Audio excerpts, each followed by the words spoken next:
प्रिय छात्रों, आज आपका 9th 11th का रिजल्ट आ चुका है। देखिए बहुत सारे बच्चे फेल हो चुके हैं, लेकिन उनको बिल्कुल भी नहीं घबराना है। रिजल्ट में भले ही आ रहा है फेल, आप अपने सर के पास गए, सर ने बोला कि फेल हो गया।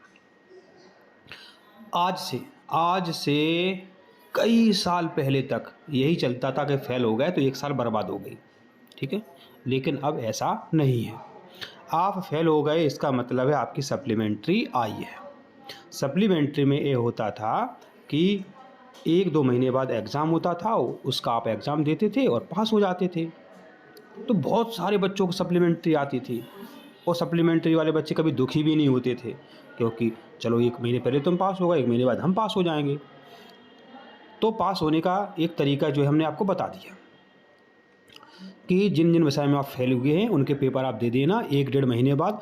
डिस्क्रिप्शन में लिंक है और कब आपके पेपर हैं लेकर ध्यान रखना।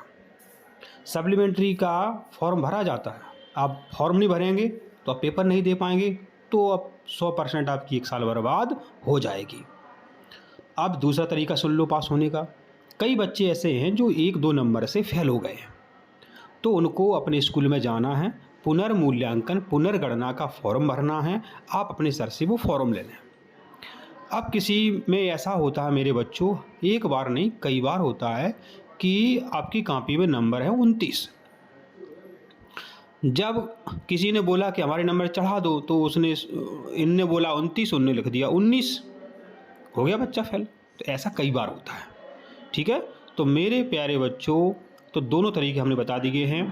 यदि आपके 1-2-3 नंबर कम हैं, 5 नंबर तक कम है, तो पुनर्मूल्यांकन का फॉर्म ज़रूर भरें।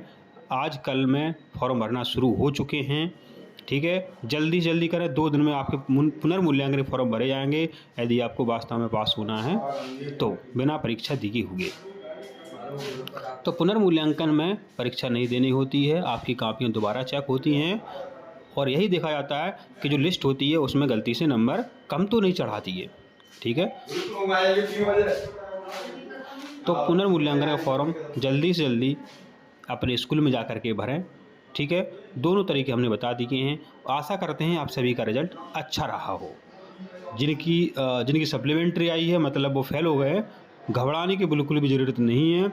आपका 1 महीने बाद पेपर होगा, तो आप उसको दे करके पास हो सकते हैं, कोई दिक्कत वाली बात नहीं है। और कोई जानकारी चाहिए तो आप कमेंट करके पूछें, हम तुरंत आपको जवाब दे देंगे।